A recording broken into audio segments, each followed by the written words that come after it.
Hello, Lisa, and welcome to the podcast. Hi, Andy. Nice to be here. It's good to have you here, and it's wonderful. We've had a very busy couple of weeks at the university with podcast episodes all about our impact case studies, but we like to kick things off by getting to know a bit about the research journey for each of our guests. So maybe just to tell us a bit about who you are and what you do at the university would be a great place to start. Okay, yeah, no problem. So I'm a professor of social policy at the university. I've actually been at the university since 2006, quite a long time. I joined as a research assistant on a 3-month contract, believe it or not.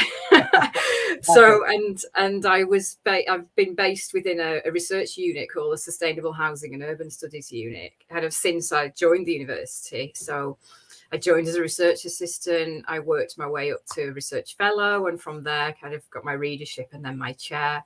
But I've always been based within a unit that delivers a lot of different research projects from a kind of various different funding streams. So, and yeah. Did you come into that first research assistant post? Was it a simple step for you, or were you doing something else career-wise before that?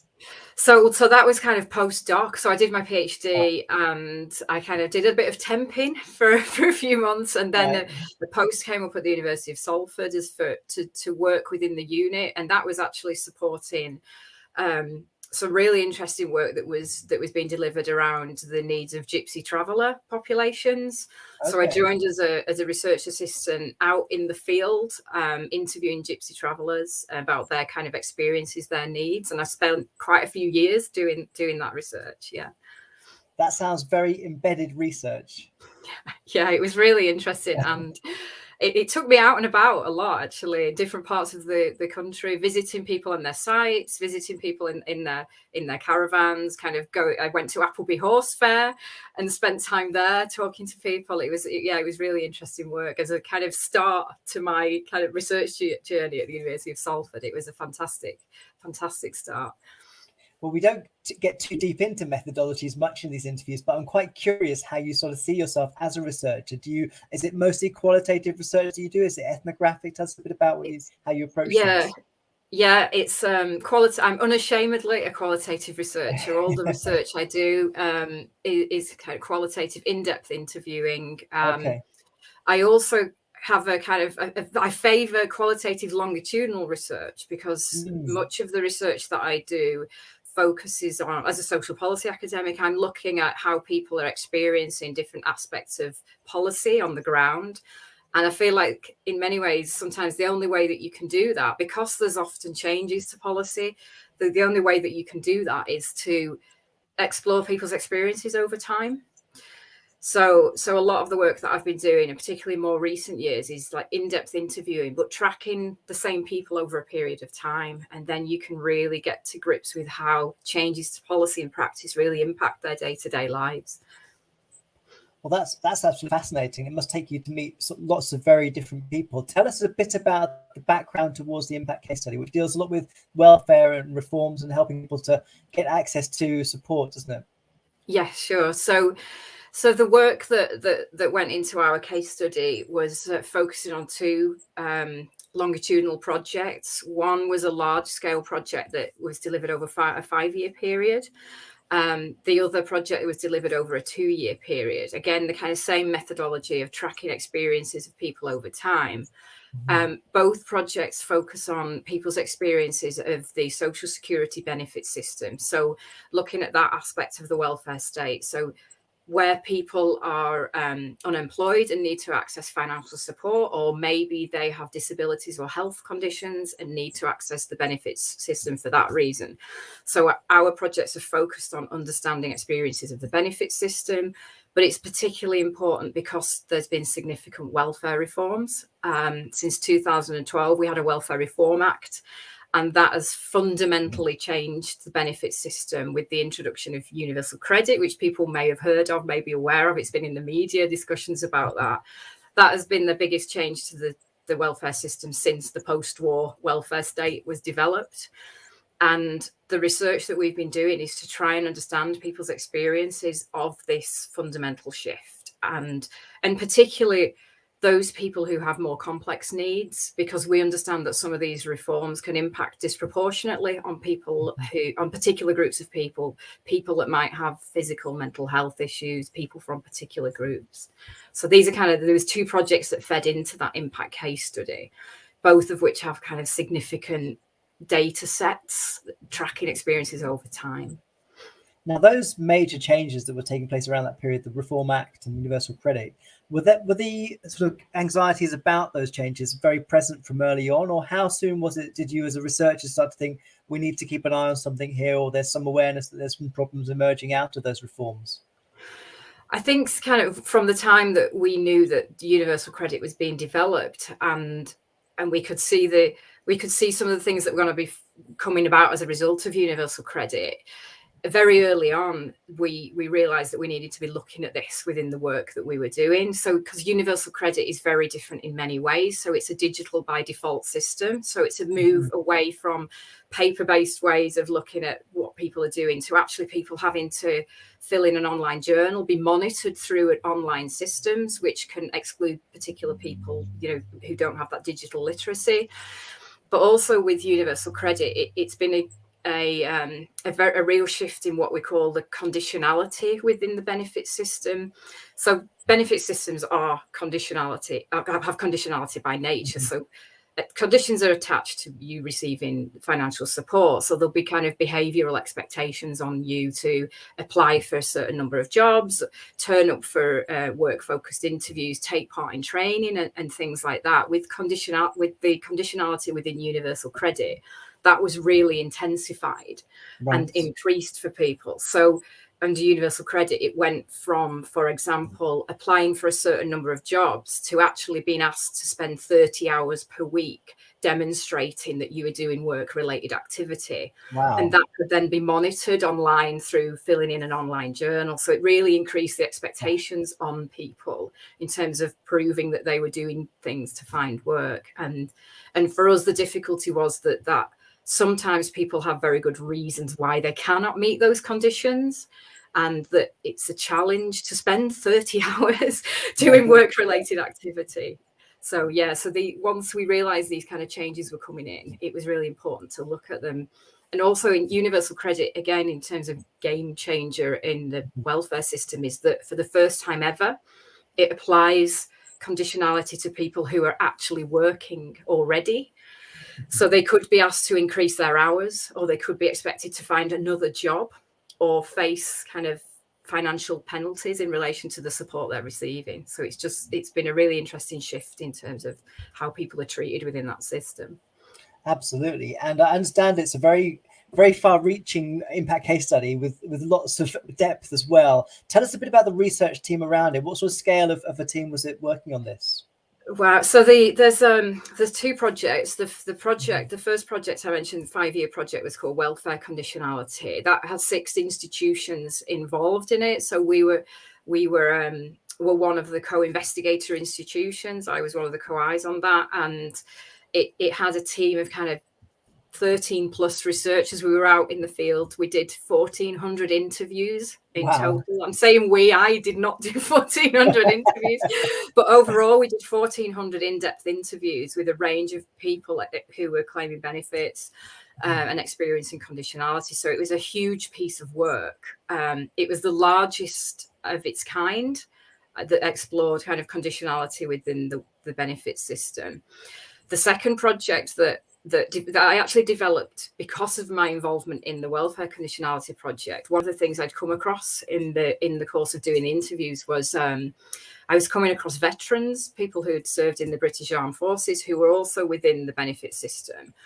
And I was coming across kind of particular issues that were maybe a kind of characteristic of the fact that they'd served in the armed forces, and that sometimes there could be differences in their experience. So I developed a second project, which I led and which Salford led, and built a team around that, working collaboratively with colleagues at York and UCLan. But that was specifically then to look at the experiences of veterans within the benefit system and track those. So kind of 2 quite big teams delivering research across England and Scotland. So we've covered kind of devolved nations as well through the work. And there must be quite a legacy to that collaboration. Or I mean, was it a collaboration that was initiated by the project, or were there existing relationships that led to that? There were. So a lot of the people who were involved had worked together before. For myself, I mean, the person that led the welfare conditionality project and brought us all together was actually someone who had been the examiner of my PhD. I'd known him for so long. We'd worked together for so long. And then, so it was very nice for me, actually, in terms of to see my career development, to go from being that this person examined my PhD to now being equal partner in a huge project with him, which was very exciting. But yeah, the partnerships we had with the veterans work. I worked with the team that I work with at the University of Salford within the Sustainable Housing and Urban Studies unit. We've worked together for years. But I also kind of brought in new partners as well. So colleagues at UCLan who have expertise in relation to veterans and engagement with veteran populations. So it was working with people we've worked with for a long time, but also looking at how we can work with new partnerships around specific topic areas. I see. And in terms of then just being able to manage that, how was your specific role in the second project in particular? Because was it more management? Because I think one of the things that's really challenging as a researcher, as you build bigger and bigger projects, you end up getting further and further away from the direct research itself. So I'm curious about that process where you went from, I guess, being more directly involved with interviews and perhaps overseeing a management side. Was that a transition for you, or were you doing that already in your research? I'd been doing it already because I've been based within a unit that delivers research. So I've always had the expectation of kind of research leadership, but also then supporting other projects as well. So it still enabled me to kind of support work packages within other people's projects, but also lead my own research, which I think is, it feels quite a privilege to do both of those things. Yeah. But certainly the second project, the veterans project that I developed, was very much for me to move away from delivering a work package to actually driving this project, but also driving the impact from the project. So it was really for me to shape how we could best try and influence policy and practice through this project. And it was, so yes, I was removed a little bit from the field work, although I still did field work, because to me, I can't write a report about the experiences of veterans without having interviewed veterans and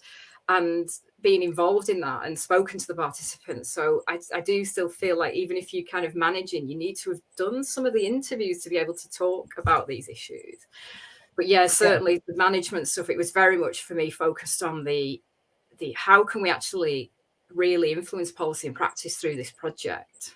So I yeah, think that's such an interesting perspective, because it's again how you start to write big grant applications and make your expertise still relevant in the process of collecting data, which I completely agree. It's so crucial to be there, even if you can't do it all, to actually be embedded in the research so you understand what's happening, really, apart from anything. But keep an eye on that process as well. I suppose also I wonder about methodologies and how you innovate with methodologies. I guess some of the research may have predated COVID, so you didn't have to do too much that was online. I mean, have you had experience with having to do remote sort of sociological research and the challenges of that? Yes, absolutely. So during COVID, so one of the veterans work continues now. We got a continuation of funding. So we had quite significant impact with that project, and we got a continuation of funding. So the project finishes next year. But we've obviously experienced interviewing people before COVID, but also recontacting them during COVID. And that move, because most of the interviews were face to face, we've had that move to remote interviewing. So that shift in how we do the interviews to either doing them virtually like this or by telephone. We obviously still have a preference for face to face, because you get that kind of, you have that connection with people. Yeah. But like everyone else delivering research during COVID, we had to find a way to still do the projects and still get people's voices heard, but do that remotely. So yes, we've had to kind of shift our approaches. But I also led during COVID, I led a project that was funded under the UKRI COVID Rapid Response call, a project called Welfare at a Social Distance. And we were funded quite quickly to do that. And that was all based around providing data as quickly as possible to support the national response. And that was one of the key data sets available in relation to the benefit system during COVID. So we've kind of been delivering that for the last 2 years. And again, there was that shift to having to deliver not just the methods, but the whole management of everything being done during a pandemic and being done remotely. So yeah. I mean, that's really fascinating as well, because we often sort of think about research as a process by which we gather some data and then hopefully we publish the results of our findings. It sounds in this case that you are having to gather data and then share that with policy directly, presumably well before any academic publications. Yeah, so the academic publications were, although those will follow, I'm sure, at some point in the future, but the priority was to do our bit to support what was going on during the pandemic. You know, universal credit became one of the key support mechanisms for people who had lost their jobs during the pandemic. I think the DWP had something like 1 million new applicants within the space of a couple of weeks or something like this. The numbers of people who were applying for universal credit was enormous, and we wanted to be able to support understanding how they were experiencing it, whether they were getting the money that they needed quickly, how they were navigating the kind of digital processes of the system. But we worked closely with the Department for Work and Pensions. So we fed back the data as quickly as we could to them so they can understand any kind of changes in their approaches that might be needed. But I think throughout the work that I've been doing, that engagement with the Department for Work and Pensions has been really important. And to me, it's really important in the work. And it's been important in the veterans work, having a positive engagement relationship with them. So coming from a position where we can be critical about what is going on, but offering kind of solutions. So you're not just sitting there saying everything's terrible and that's it. It's saying to them kind of, some of these things have worked well for people in this situation. This has worked well, but over here there's things that aren't working so well. So offering them ideas of where there is good practice that they can build on has been really important for a lot of the work and the impact that we've had through our work. I mean, that's one thing I was going to ask as well, because obviously you're passing on data, but I imagine you're also passing on your interpretations of the data, and that's the most helpful thing for them, I imagine. Yes. Yeah. So we set up an advisory group, and we've done this. I've done this on all of the projects. The veterans work has an advisory group that has the DWP, the MOD, the Office for Veterans Affairs, so kind of relevant policy practice stakeholders are there to share things with, and the same with the work we've done during COVID. It's been kind of, it's integral to the kind of the the impact that you can have is to have Yes. the right people in the room when you're sharing the data with them. And was that an unusual situation to be in, or has it been quite common in your research to have to sort of, or want to be able to share the data before you publish? Because I think for many academics, it's very unusual. But when stepping back from it, it sounds like it's the way it should be, really. As soon as we've got data and insights, we want to feed that into a system that can do something about it. Yeah, so I can't speak for others and how they approach it, but for me, it has been the most productive way to have influence through the work that you're doing. Yeah. So with the veterans work, for example, we engaged with the DWP from the very outset. They knew the project was happening. They were invited to engage with it. They've had, as a stakeholder on our stakeholder group, they have pre-publication sight of the reports before they come out. Now, that's not with a view to them being able to change anything. It's just with a view to them having a look at it and providing clarification on any kind of technical aspects around the system that they want to respond to. But it's also been a really important consultation piece around, these are the recommendations that we are going to be making here. What do you think? Are these worded correctly in a way that policymakers will actually respond to, or is this just going to land and they're going to be like, no, that's not going to, that's never going to fly. So it's been able to speak to the right people within policy circles that can actually support you with getting the impact as well. Because if you don't write it in the right way, it will just land and nothing will ever happen to it. So yeah, me personally, I like that approach of trying to engage positively, because they may not pick up all your recommendations. Sometimes we've written reports which have got 20 recommendations. They might only listen to 2 or 3, but actually 2 or 3, that's a significant thing if they take 2 or 3 things forward and change the system in some way. Absolutely. I think it's such a fascinating insight into how to work early on in the stage of research with your beneficiaries, with the people that can make use of your insights to really then have an impact on them in a very early stage. So it's fantastic to hear about that. I think really helpful also for people that are thinking about how to build impact into the research. Now, I know we don't have much time left, unfortunately, but I just want to ask you a very quick question about what's next for the project. Is it ongoing work? What's the next stage? So it's ongoing. So the work we're doing in relation to veterans is ongoing, as I say, until next year. But one of the things that that I've advocated recently and I've written about recently is a kind of a little bit of a culture shift, really, within how we deliver social security. And it has been influenced by the work I've been doing with veterans, but actually I think it would benefit everybody who is within that system. So what I'm trying to push for is the application of what they call trauma-informed approaches within the system. They use trauma-informed care approaches within other human services. So within the NHS, they have these approaches, within services in relation to homelessness. However, the benefit system has not really, it's never been applied to the benefit system. And in a recent paper that I'd written with a colleague, we talked about how actually we should apply these approaches to the benefit system and the assessments for benefits. And some of this is around providing trauma-informed training to staff. So actually when they work with people, they just think differently about how they work with people. And yes, so what the doors I'm trying to push on at the moment are in relation to developing a project that thinks about, how can we pilot applying some of these trauma-informed approaches within the benefit system. I've got colleagues from the NHS who are very keen to support this work because they've been doing trauma-informed training within the NHS context. And they would quite happily train staff within DWP around some of these things. So that's something that I'm hoping to do at the moment. Obviously, it's quite ambitious to get a department to consider piloting something like that. But I've got the patience, and I'll keep pushing at that door. Well, that's definitely the way to go. And it sounds like a remarkable idea, I think. So many congratulations on the work you've done and for the ongoing commitment to this area, which is just in such great need of your expertise. And it's lovely to speak to you today. So thanks so much for joining.